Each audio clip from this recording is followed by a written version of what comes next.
السلام علیکم ناظرین آج کا آرٹیکل ہے انادر لیئر آف کنٹرول۔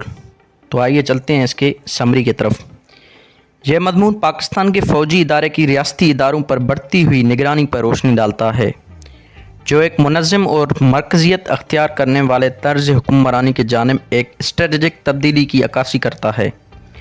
تاریخی طور پر اسٹیبلشمنٹ نے مارشل لاء اور ہائبرڈ نظام حکومت کے ذریعے ادارہ جاتی کمزوری میں کردار ادا کیا، لیکن اب وہ ریاستی نظم و نسق، خاص طور پر داخلی سلامتی، معیشت اور عدالتی اصلاحات میں باضابطہ کردار ادا کرنا چاہتی ہے۔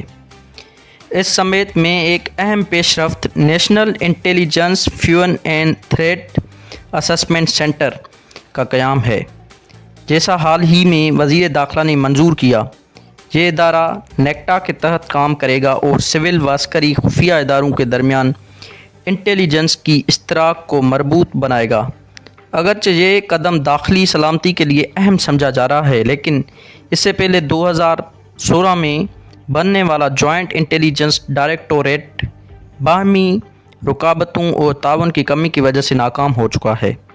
عمران خان کی حکومت نے بھی ایک ایسا ہی ادارہ نیشنل انٹیلیجنس کوآرڈینیشن کمیٹی کے نام سے ISI کی سربراہی میں قائم کیا تھا، جس میں نیکٹا بھی شامل تھی۔ تاہم اس کمیٹی کا حال معلوم نہیں اور نیکٹا کو دیگر انٹیلیجنس اداروں کے ساتھ رابطے میں دشواری کا سامنا رہا۔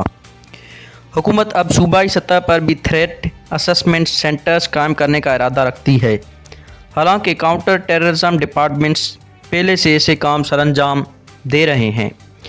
نیکٹا کو صوبائی کے ساتھ مؤثر تعاون میں مسائل درپیش رہے، کیونکہ کوئی مناسب رابطہ کا نظام موجود نہیں تھا۔ نیکٹا کے سابق عہدیدار رائے طاہر نے تجویز دی تھی کہ ایک نیشنل CTD قائم کیا جائے، جس کے سیکریٹریٹ کے طور پر نیکٹا کام کرے، لیکن اس پر عمل نہیں ہوا۔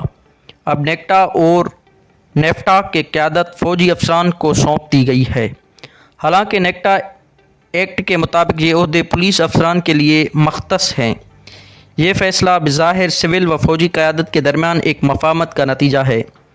خیبر پختونخوا میں حکومت نے ایک کمپوزٹ سیکورٹی ماڈل متعارف کروایا ہے، جس کے تحت کم خطرے والے اضلاع جیسے بونیڈ اور اپر چترال میں سیکورٹی کا انتظام فوج سے پولیس کو منتقل کیا گیا ہے، جبکہ حساس علاقوں میں فوجی نگرانی جاری رہے گی۔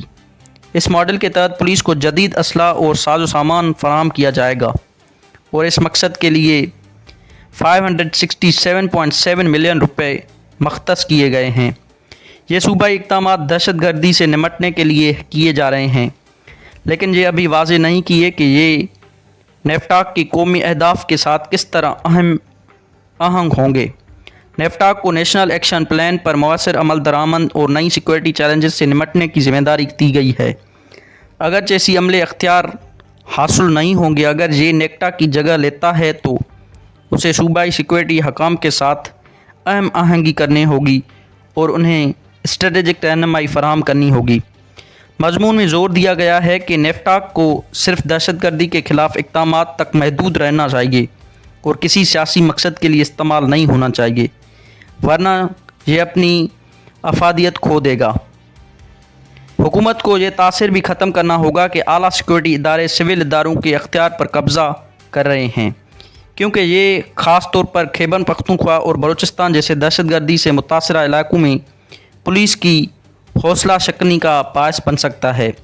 پولیس فورس جو پہلے ہی بدنامی اور بدعنوانی کا شکار ہے، کو فوری اصلاحات کی ضرورت ہے تاکہ عوام کا اعتماد بحال ہو اور سیکورٹی نظام مؤثر ہو سکے۔ ناظرین، یہ تھا کمپلیٹ آرٹیکل کا سمری۔